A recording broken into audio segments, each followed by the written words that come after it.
चलो जजमान, विदाई का समय निकला जा रहा है। अरे पंडित जी, पहले ऐसे करो, लड़की के पिताजी को यहाँ ले आओ बुला के। अभी ले आया जजमान।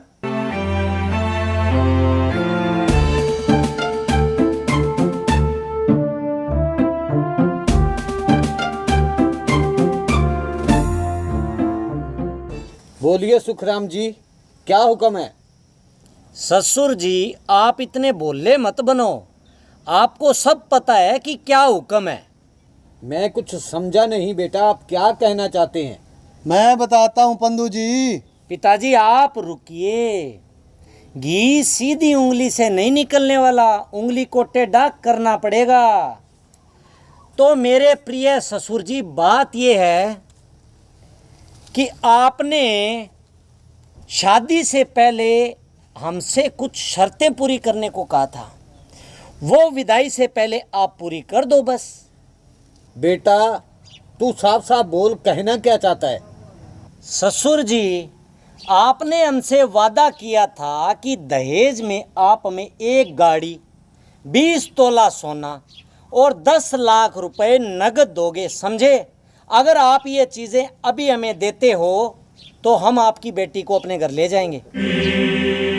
बेटा ऐसा तो हमने कोई वादा नहीं किया था। इसका मतलब है हम झूठ बोल रहे हैं। चल बेटे, ये शादी नहीं करनी हमें।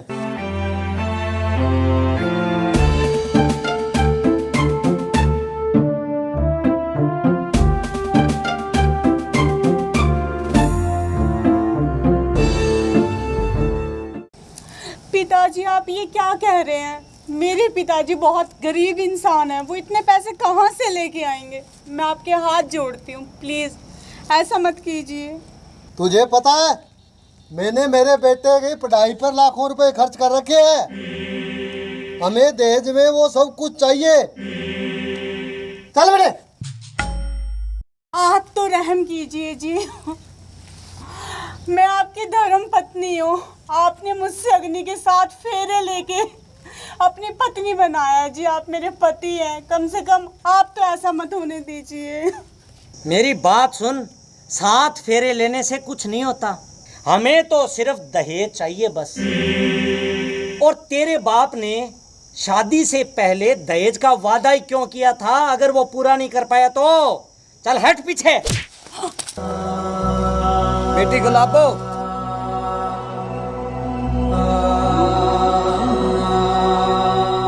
आपको तो पिताजी कहते हुए भी मुझे शर्म आती है। क्या कह रहे थे आप कि आपने अपने बेटे की पढ़ाई में लाखों रुपए खर्च किए? अरे आपके इस नालायक बेटे से कहीं ज्यादा पढ़ी लिखी हूं मैं। जाइए जाइए, किसी मंडी में जाके ना अपने इस बेटे की बोली लगाइए।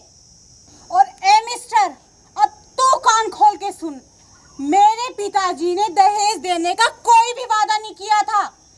तुम्हारे पिताजी झूठ बोल रहे हैं। मेरे पिताजी ने बस यही कहा था कि मेरे पास लड़की के सिवा देने के लिए और कुछ भी नहीं है। और तुम्हारे पिताजी ने कहा था कि हमें बस तुम्हारी लड़की ही चाहिए, हम इस घर से बहू नहीं बेटी को लेके जा रहे हैं। और अब तुम दोनों गिरगिट की तरह रंग बदल रहे हो। तू ज्यादा जुबान मत चला, वरना क्या कर लेगा तू? क्या कर लूंगा मैं? सोच सोच, तेरे गांव में जब ये पता चले कि तेरे घर से बारात वापस चली गई है, तेरी शादी टूट गई है और मैंने तुझे ले जाने से मना कर दिया है, तो गांव में तेरी कितनी बेइज्जती होगी। थूकेगा, पूरा गांव तुझ पे थूकेगा।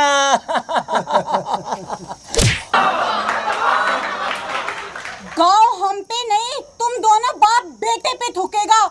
बेइज्जती हम लोगों की नहीं, तुम दोनों की होगी। और गांव हम पे नहीं, तुम दोनों पे थूकेगा जब उन्हें ये बात पता चलेगी कि तुम दोनों बाप बेटे दहेज लेने के लालच में जेल की चक्की पीस रहे हो। क्या सबूत है तेरे पास है कि हमने तेरे से दहेज मांगा है? जजमान, सबूत ये रहा, मैंने सारी बातें इस फोन में रिकॉर्डिंग कर ली। पंडित जी, अब पुलिस को फोन करके ना जल्दी से यहीं पे बुलाओ। गुलाबो, हमें माफ कर दे गुलाबो। गुलाबो, मैं तेरा पति परमेश्वर हूँ ना, हमारी शादी हुई है, कोई अपने पति के साथ ऐसा करता है क्या? माँ है ना, घर पे अपने दोनों का इंतजार कर रही है। चल अपने घर चलते हैं। माफ कर दूं, अरे तुम जैसे लोगों को तो जेल में ही जाना चाहिए। लड़कियों को कमजोर समझते हो। तुम लोगों का घर जेल ही है। वाह, बेटी हो तो ऐसी। दहेज लेना पाप है, दहेज देना पाप है।